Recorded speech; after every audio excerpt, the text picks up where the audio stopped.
कि हम दूसरे की खूबसूरती के पीछे पागल होके भागे? क्यों? आखिर क्या कारण है? यह समझ में आता कहां है? चार गो दोस्त आएगा, कहेगा जवानी का जोश है, इस उम्र में मस्ती नहीं करोगे तो बुढ़ापे में मस्ती करोगे। इसको भी लगता है मेरा दोस्त अच्छा कह रहा है, सही कह रहा है, ये मस्ती का टाइम है। इसी मस्ती के कारण जिस समय आपके पिता की तबीयत खराब होगी और आप गलती से बेरोजगार रह गए हैं, पढ़ाने में पैसे खर्च हो गए हैं, आपके आंख के सामने तड़पते हुए आपके पिता की मौत होगी, दुनिया जानेगी कि पिता बीमारी से मरा, लेकिन आपकी अंतरात्मा जानेगी कि आपके पिता का मौत आपके कारण हुआ। क्योंकि एक तो उनका पैसा लेके आपने समय बर्बाद किया, पैसा बर्बाद किया, दूसरा जिस समय उनका अच्छे से इलाज कराना चाहिए आपके पास कुछ नहीं था। और ऐसे भी बेटा बेटी कहते हैं हम समाज के नागरिक हैं, हम राष्ट्र को बदलने वाले हैं। मेरे मित्र, यहीं पर अध्यात्म आपके जीवन को सही दिशा दिखाने का काम करता है। यहीं पर आपका चेहरा, आपकी फितरत, आपके अंदर की इमोशंस जागृत करने का काम करता है यह अध्यात्म। यह जब आता है मनुष्य को शांत चित्त होके सद्बुद्धि के तरफ ले जाता है, और यह सद्बुद्धि जब आती है तब आपको समझ में आता है कि सही क्या है, गलत क्या है।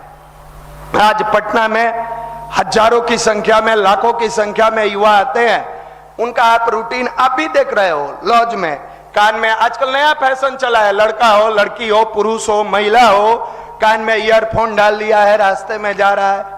उसको इतनी भी सेंस नहीं है कि पीछे वाला आवाज अगर नहीं आएगा तो एक्सीडेंट होने का चांस है, पीछे वाली बातों को नहीं सुनेंगे तो दुर्घटना होने की चांस है। और वो भी कहेगा कि हम युवा हैं, वो भी कहेगा। मेरे मित्र, जब गायत्री परिवार में आप आकर बैठे हो तो सबसे पहला काम अपने आप को बी एंड में अच्छा बनो और दूसरे को अच्छे बनाने की प्रेरणा लो।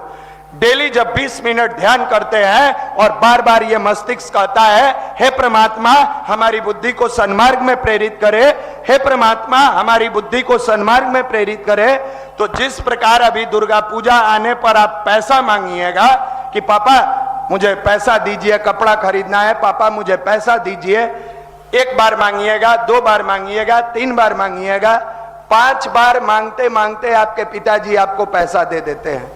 5 टाइम्स बहुत होगा तो हो सकता है कि 10 बार आपको पिताजी से कहना पड़े कि पापा अब तो दुर्गा पूजा नजदीक आ गया है, पैसा दे दीजिए।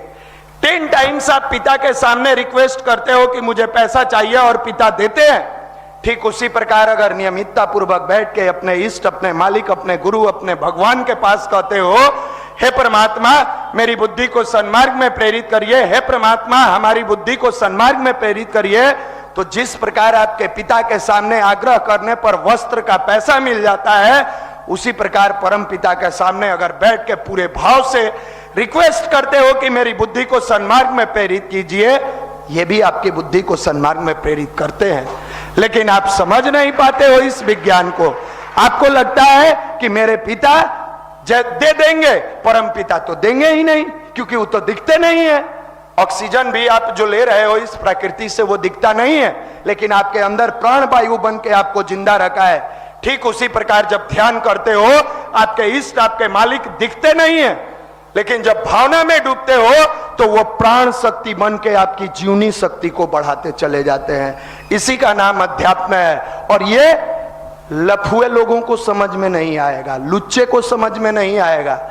जो रियल में औलाद कहा जाता है कि अपने माँ बाप के इमोशंस के साथ जुड़ के अपने जीवन को सही दिशा देता है, उन बेटे और बेटियों को यह समझ में आता है। ये कान में ईयरफोन डालने वाले और पॉर्न साइट का फिल्म देख के अपनी जीवनी शक्ति को गंदे में नाले बहाने वाले युवा को समझ में नहीं आएगा, क्योंकि साइंस सबको समझ में नहीं आता है। जो साइंस का विद्यार्थी होता है उसी को आता है। यह अध्यात्म भी सबको समझ में नहीं आता है। आप चेक कर लेना कि आप उस लुच्चे लफंगे वाले ग्रुप के हो या अच्छे व्यक्तित्व के धनी व्यक्ति वाले ग्रुप के हो।